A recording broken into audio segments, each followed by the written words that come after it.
आवपति, आ जा रही है तो जाओपति। तो अ से आपतित, जाओपति में प आ रहा है तो परवर्तित, जिससे याद रहेगा आवपति जाओपति। तो जो आती है उसे आपतित किरण और जो जाती है उसे परिवर्तित किरण। तो यहाँ तक आप लोग को एग्जाम में आया जिसे हम बोलते हैं रिफ्लेक्शन ऑफ लाइट, और इसके बारे में हम अच्छे से अध्ययन करेंगे। और पार्ट 1 वीडियो में हमने प्रकाश के बारे में अध्ययन किया, और यदि आप पार्ट 1 वीडियो नहीं देखें तो प्ले लिस्ट में जिसका वीडियो है पूरा, और जाकर जरूर देख लें, तभी ये समझ में आने वाला है। तो प्रकाश के बारे में हमने अध्ययन अच्छे से किए। तो आज हम पढ़ेंगे प्रकाश का परावर्तन यानी रिफ्लेक्शन ऑफ द लाइट। तो ये प्रकाश का परावर्तन जो एक घटना है, ऐसी घटना है, ये देखा गया कि ये प्रकाश का ही एक घटना है। और ये देखा गया कि जब प्रकाश की किरण किसी भी चिकने या पालिशदार तल पर गिरा तो उसका अधिकांश भाग वापस उसी दिशा में लौट जाता है, और जिसको हम आप लोगों को प्रैक्टिकली दिखाना चाहते हैं।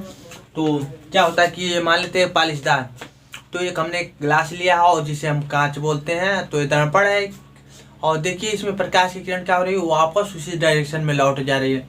तो इसी घटना को ही हम क्या कहते हैं, प्रकाश का परावर्तन। तो जब प्रकाश की किरण ये देखा गया कि जब प्रकाश की किरण बनाते हैं, चित्र के माध्यम से आप लोगों को समझाते हैं। तो ये देखा गया कि जब प्रकाश की किरण और यमोन,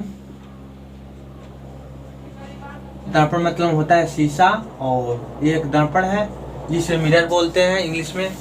तो ये M1 M2 जिसका नाम दिए, अगर मान लो कोई भी व्यक्ति है तो इसका नाम देना जरूरी है। तो मान लेते हैं M1 M2 एक दर्पण है, और जिसपे क्या होता है कि दर्पण मतलब होता है शीशा, और इस पर एक प्रकाश की किरण आती है और वापस क्या होती है, टकरा कर उसी दिशा में लौट जाती है। और इसी लौटने की घटना को या प्रक्रिया को क्या कहते हैं, प्रकाश का परावर्तन। जब प्रकाश की किरण किसी चिकने या पालिशदार तल पर गिरता है तो उसका अधिकांश भाग वापस उसी दिशा में लौट जाता है, और इसी लौटने की घटना को ही क्या कहते हैं, प्रकाश का परावर्तन। तो इसका डिफिनेशन बहुत निम्न एवं सरल है, और जिसका हम डिफिनेशन तो बोल ही दिए हैं, अगर लिखना चाहते हैं तो लिख सकते हैं। तो प्रकाश का परावर्तन क्या होता है कि जब प्रकाश की किरण किसी चिकने या पालिशदार तल पर गिरता है तो उसका अधिकांश भाग वापस उसी दिशा में लौट जाता है, और इस लौटने की घटना को या प्रक्रिया को कोई भी बोलना चाहते तो बोल सकते हो। तो लौटने की इस क्रिया को ही क्या कहते हैं, प्रकाश का परावर्तन। तो यहाँ पर देखिए एक प्रकाश है, और ये सूर्य का प्रकाश है जो सुबह के समय में होता है। तो इससे क्या होती है, प्रकाश की किरणें निकलती है और आती है, और नीचे एक दर्पण है शीशा, और इसे टकराती है और वापस उसी दिशा में लौट जाती है, और इसी लौटने की घटना को ही हम प्रकाश का परावर्तन कहते हैं। और एक सतही घटना है और सतह वाला एक घटना है बोल सकते हो। तो ये प्रकाश का परावर्तन किस प्रकार की घटना है, तो एक प्रकार की सतह घटना। सतह मतलब या जैसे कि ये दर्पण है, और ये दर्पण पे आप देख लीजिए, और इसी का ये सतह घटना है। और इस पर क्या होता है कि जब प्रकाश आती है तो आप दिखा देते हैं, तो देखिए, और हमारे यहाँ में रिफ्लेक्शन कैसी हो रही है तो देख लीजिए। तो यहाँ तक आप लोग को पता ही हो गया, तो मिटाते हैं और देखिए। तो ये कहा गया कि तो देखिए, और जो प्रकाश की किरण आती है उसका नाम दिया गया कि आपतित किरण, और जो टकरा कर निकल जाती है उसे बोला गया क्या, परिवर्तित किरण। और इसके बीच में हम एक अभिलंब मानते हैं। तो एक अभिलंब जो बीच में जिसे हम नॉर्मल बोलते हैं, तो ये क्या है, एक अभिलंब है। और जिस बिंदु पर आती है प्रकाश की किरण और टकराती है चली जाती है, तो उस बिंदु को हम बोलते हैं क्या, आपतन बिंदु, जिसे हम इंग्लिश में बोलते हैं इंसाइडेंस रे और रिफ्लेक्टेड रे। तो मीनिंग भी लिख देते हैं, और तो जिसे हम इंग्लिश में इंसाइडेंस रे और रिफ्लेक्टेड रे, और इसे बोला जाता है आपको इंग्लिश में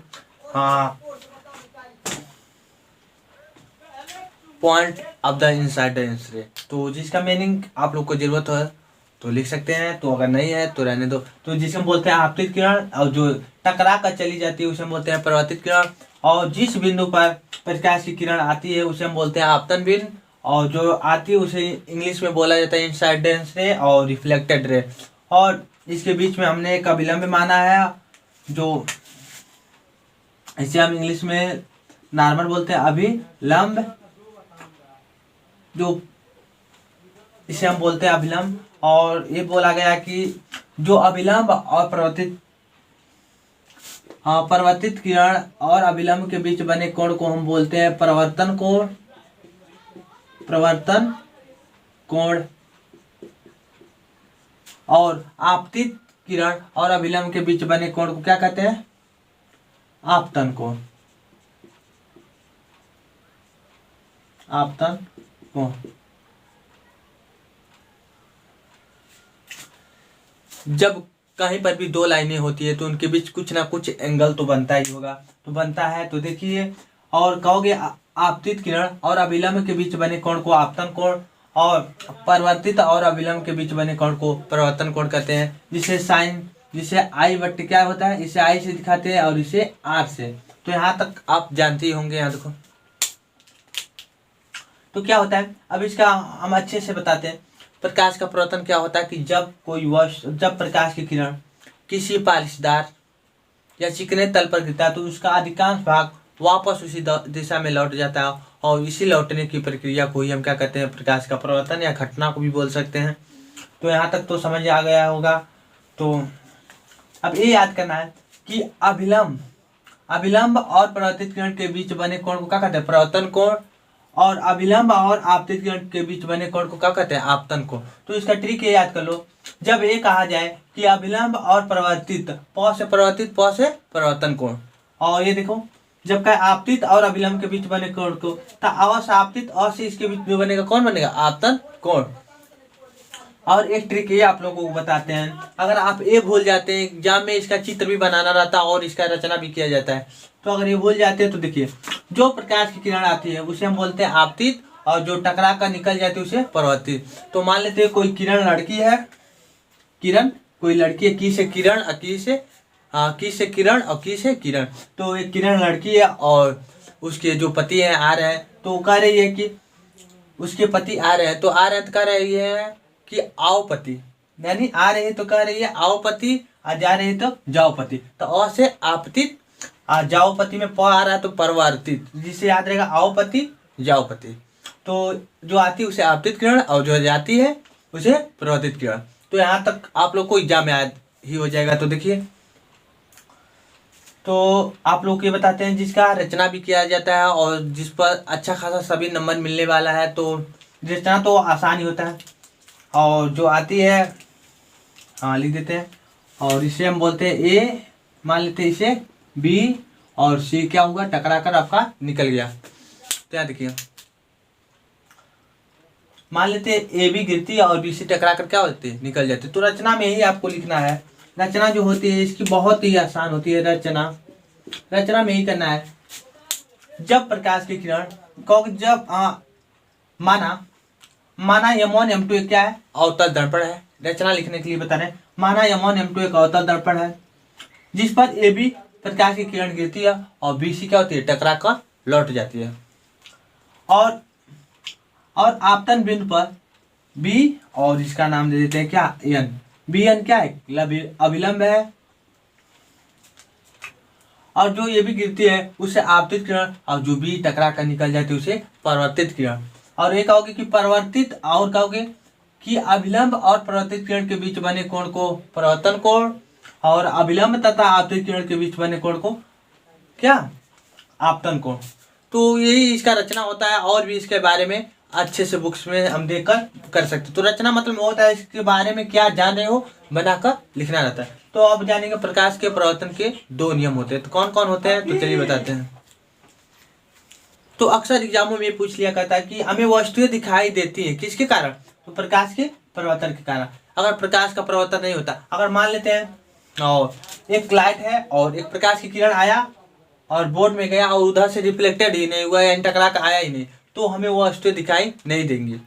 और ऐसा कोई ऐसा चीज है तो एक ही है जो है ब्लैक होल। ब्लैक होल में जो होती हैं प्रकाश की किरणें जाती हैं लेकिन वहाँ पर टकरा कर नहीं आती हैं। तो अगर प्रकाश की किरणें अगर टकरा कर ना आए तो हमें वस्तु की जो होती है, जो भी वस्तु होती है, दिखाई नहीं देती। यही कारण है जब प्रकाश का परावर्तन होता है यानी रिफ्लेक्टेड होता है तभी जाके हमें वस्तुएं क्या होती है? दिखाई देती। तो हमने प्रकाश के बारे में बताया था। पहले क्या होती है? प्रकाश किसी वस्तु से टकराती है तब जाके हमारे आंखों तक पहुंचती है। तो यहाँ तक जान गए। और इस चीज जो प्रकाश के परावर्तन का ये नियम है बता देते हैं। ये नियम है कि आपतित किरण, और ये क्या है आपका जो आती है उसे आपतित किरण, क्योंकि आपतित किरण तथा आपतन बिंदु पर अभिलंब, आपतित किरण तथा आपतन बिंदु पर अभिलंब तथा परावर्तित किरण तीनों एक ही तल में होते हैं। तीनों एक ही तल के मतलब ये कहने का मतलब ये हुआ कि मान लेते दर्पण है और तीनों एक ही तल में हो, मतलब एक ही पे हो, यानी कहने का मतलब कहीं ये इधर ना हो और कहीं यह इधर ना हो। हाँ, ये आपका अभिलंब है। कहने का मतलब कहीं इधर ना फेंकाया हो और कहीं इधर ना, यानी अलग अलग ना हो, तीनों का हो, एक ही तल पे हो, मतलब एक ही जगह हो, यानी उसी को देखो। कहने का मतलब आपतित किरण तथा आपतन क्या आपतन बिंदु पर अभिलंब तथा परावर्तित किरण तीनों एक ही तल में हो, यानी ये नहीं कि आपतित किरण आपका इधर हो और परावर्तित किरण इधर हो और अभिलंब इधर हो, ये तीनों इधर उधर क्या हो, बिखरा हुआ हो, तो इस तरह ना होना चाहिए। यानी कहने का मतलब तीनों एक ही तल में हो, यानी एक ही तल में हो। तो हो गया। तो ये पहला है प्रकाश का परावर्तन का नियम, आपतित किरण, जिसका हम नीचे लिख दे रहे हैं। तो आपतित किरण तथा आपतन बिंदु पर अभिलंब तथा परावर्तित किरण तीनों एक ही तल में हो गया, तीनों एक ही तल में होते हैं।